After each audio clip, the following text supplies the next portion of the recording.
I have just 5 words for you. Many meaty meteors make mayhem! Oh yes, you asked for it, and here we are. Hello, my fellow sorcerers. The humble Meteor. A most magnificent skill that is undeniably appealing, right? Calling a giant flaming ball of death and destruction down and witnessing the carnage unfold. It hits hard, it looks awesome, and it feels great to use.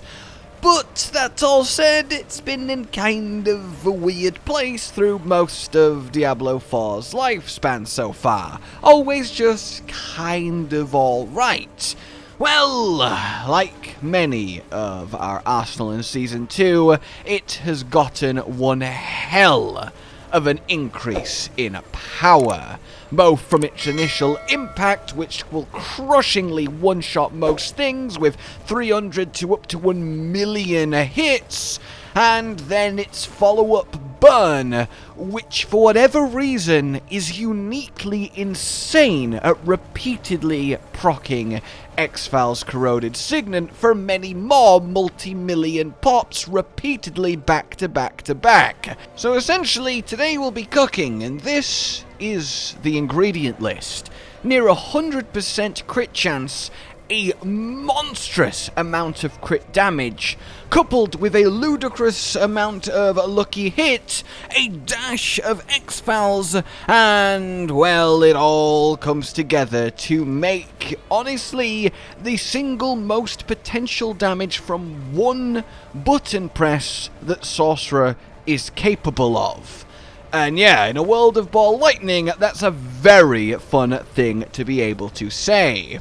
So, if Meteor is the way you'd prefer to play, I'm about to make your day. I promise to stop rhyming for the rest of this build guide.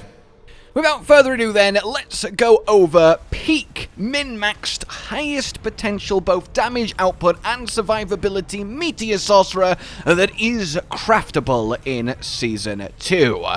I am excited, and you should be too. Damn it, I'm sorry. Dropping right into our skill tree then, let's get this show on the road. Starting with 2 points into Firebolt, both to get us on our way and to make up the first of our enchantment slots. Now, choosing enchantments for a Meteor build is actually quite interesting and a little bit challenging because there are good arguments to be made for a lot of options, including just Meteor itself for a chance at more meteors. The thing is, X-Files is a big factor of damage here, and Firebolt will mean that when Meteor hits, it of course applies the Firebolt burn, which is another go at triggering X-Files, which results in exponentially higher DPS. Meteor itself leaves a burn on the floor, which can do it, but we want one that's just a guaranteed constant burn, even if they move away from the impact site of Meteor, and Firebolt gives us that, and it lasts a while. So essentially it really smooths out the damage spikes and averages us way higher when using Meteor. It really is hard to argue against it.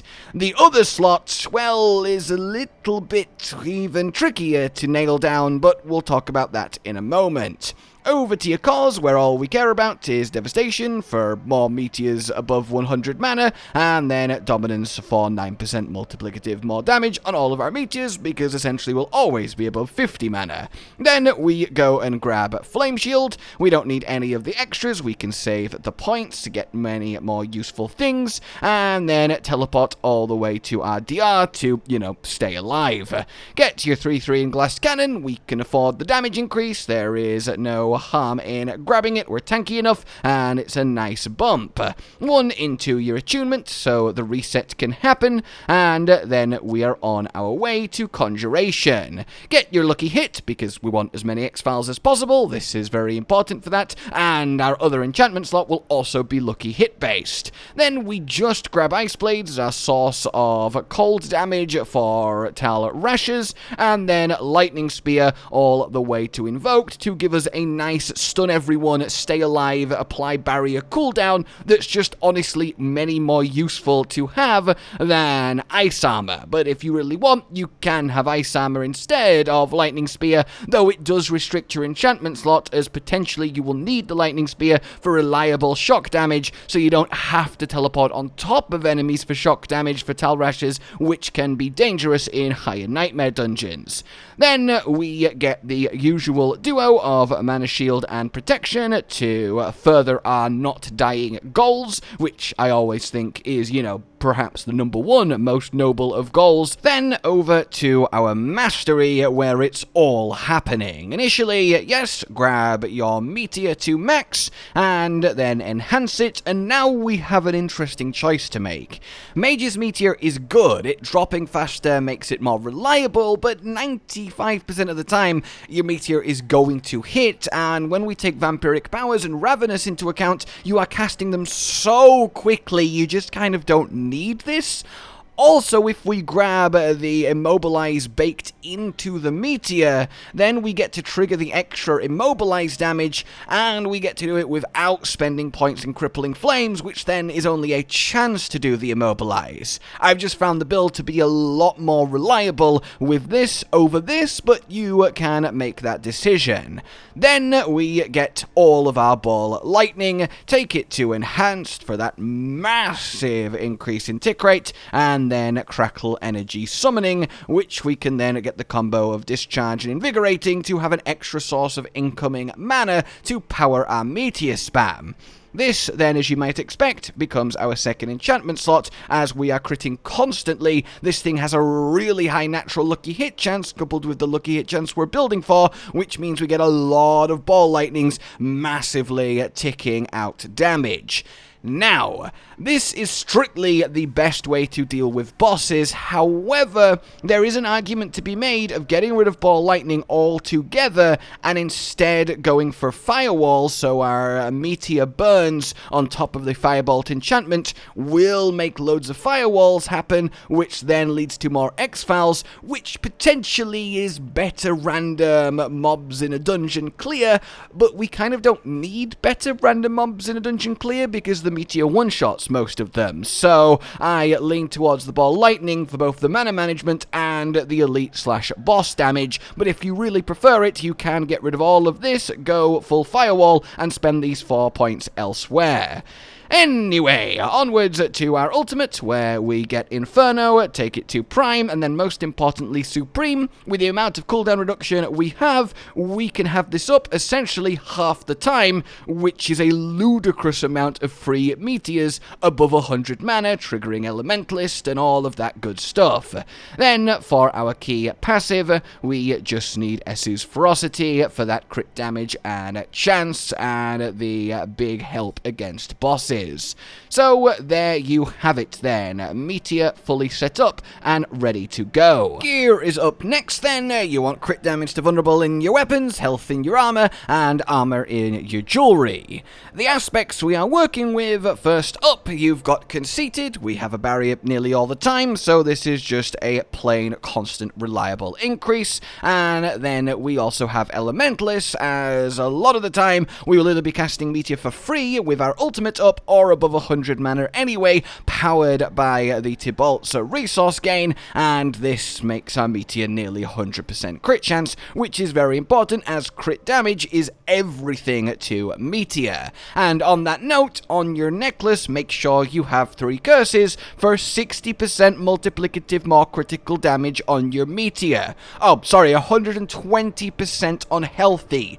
That is why this one-shots, because obviously every enemy is healthy when the first Meteor lands, and that first Meteor, because of this, is regularly all it takes. Then for your final offensive aspect, we have Shattered Stars. The extra meteors that fall around Meteor, yeah, they're nice, they give a little bit of extra coverage, but we mainly care about the additional burn. Adding this other layer of damage over time to Meteor, it's not there for the raw damage, it's there because damage over time means X-Files. More damage over time means more X-Files. X-Files. This adds up rapidly and we'll go into exactly how in a moment.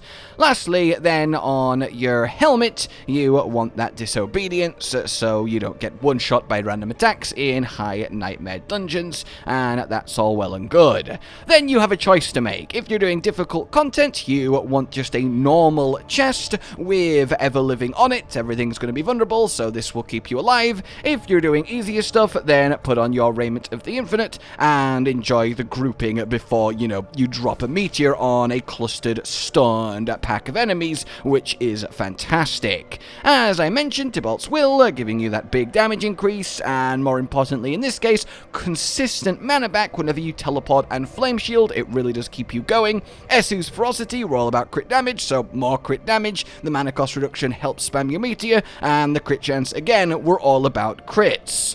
So, to your rings, Rashas are giving us this big stack of multiplicative damage. It's why we've got Ice Blade, source of shock damage too, and the affixes are really good for Meteor, for X-Files, for burning, and the non-physical is wondrous. Then, yes, X-Files, the chance to explode for quite literally millions of damage. The explosion can crit, it often does, and then it gets multiplied by all your crit modifiers, and it's kinda silly, and that's that. Your affixes that you're after are the following. You want a critical strike chance, you want lucky hit chance, you want attack speed, cooldown reduction, critical strike damage, movement speed, ranks of Devouring Blaze, glass cannon or mastery skills, mana cost reduction, resource generation, and then general increases like your extra close damage, intelligence,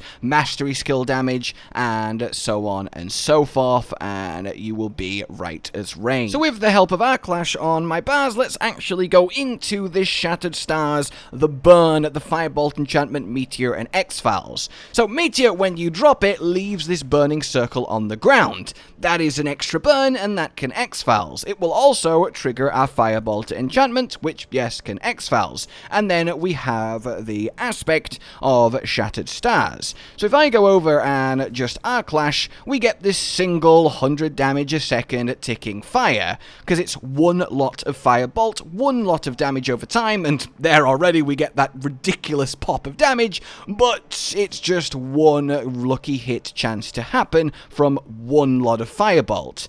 Whereas a single Meteor, remember this applied 105 damage over time, a single Meteor, 4,800 damage over time. That is the combination of multiple dots being, melded together for ease of reading. It shows as one number, but in the background there is many, many different dots happening that all have their separate chance, lucky hit chance to do X-Files, which is why when you start stacking meteors and you see how high this ticking damage goes, it's now up to 36,000 ticking damage of dots, slowly coming back down as they wear off. You get these consistent X-Files, and it works really, really well. So that's why we have that setup, and it gives us this two-pronged approach of initial high impact damage from Meteor itself and crit, and then follow-up burn X-Files explosions for even more damage if it's needed, and especially good for melting bosses. So if you have a group of enemies like this, and you just start dropping meteors on all of them like that, and then have a little watch, there's an explosion, there's an explosion, there's an explosion, 3 X-Files going off in the space of about a second, really cannot be overstated how good that is. And even then, just looking at the pure boss damage of this build, we end up in quite the impressive situation where you just, look at the health. Like, it's such big, cleaving amounts of red, leaving that bar so quickly. It really gets the job done.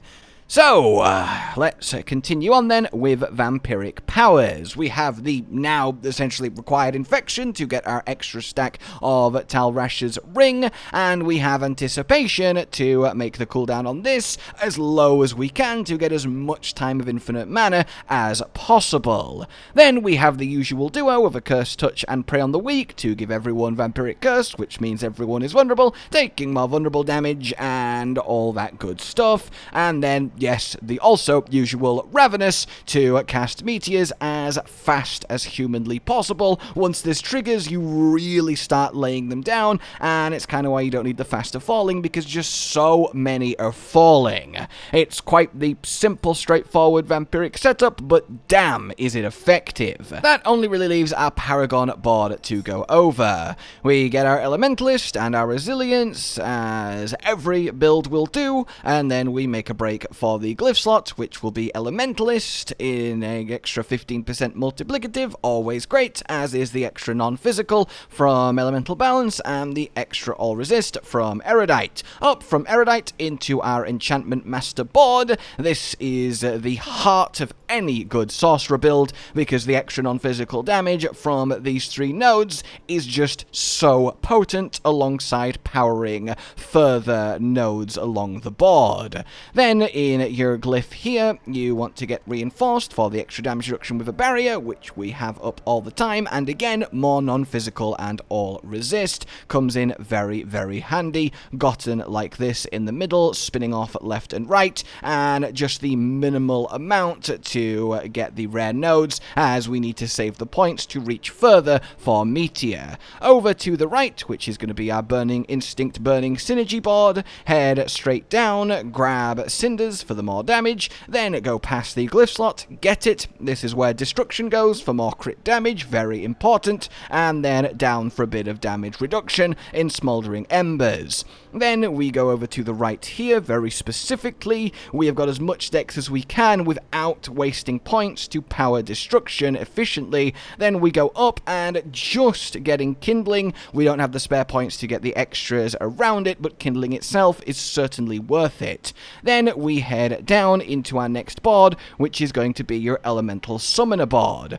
A initial drop off to the left to get more maximum mana for more meteors above 100 does come in handy. Then straight specifically down here until this dex node, then we can go right and up for the glyph, which will be your Adept. Make the meteor larger, means hitting things easier. This is required, and the extra damage doesn't hurt too, and hey, if you're doing ball lightning enchant like I am, it helps that out as well. Then we can go straight down past Erudite for the all resist and to power the Adept glyph. Head over here via left just to grab the more non-physical damage. Sadly, again, no spare points for the little ones, but this is great to have. And then we come down here to our Searing Heat.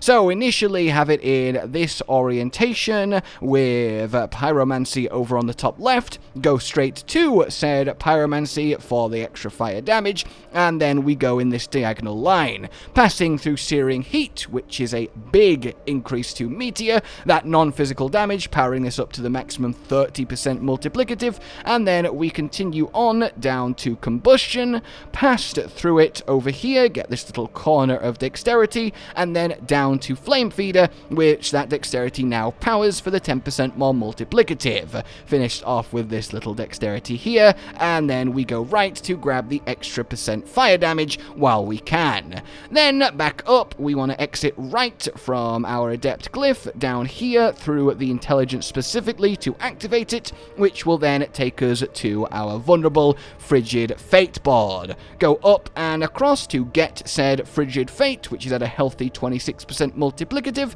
and then down here through the weakness node for more vulnerable damage, grab your glyph, which is territorial, less damage from those near you, keeps you alive, and then up to Chilling to get the dex in order to power it, and then down for the last bit of dex to, yes, power it, which is your full, complete Paragon board. It's a very sort of stretched thin one because there are a lot of key things that we need, but I'm very happy that it has managed to get them all without sacrificing too much along the way, and well, you have seen the results. And there we have it, the meatiest of meteors for you in Season 2, and I hope you have fun with it if you give it a go. As you've seen, it is Uber Lilith, it is tier 100 viable, it is everything you could want, and it does great in the overworld as well. And if you like your fire but don't want a fireball, then Meteor certainly is a potent, viable, and incredibly entertaining way to go. For now then, like if you've enjoyed this, subscribe for more, let me know if there's any other skills you want to see built to the maximum, and consider supporting the future of this channel on Patreon down below to keep those builds coming. Until we meet again then, a goodbye. Josh, Cotton, and Hollow with the videos, dropping the humor like a hammer on your tippy toes, bringing entertainment on a daily arrangement to take our insanity and turn it into entertainment. Yes, I said entertainment twice, to reiterate that it is nice to look into your faces on a mostly daily basis when you let us in your homes to make the whole world a stage. Goodbye.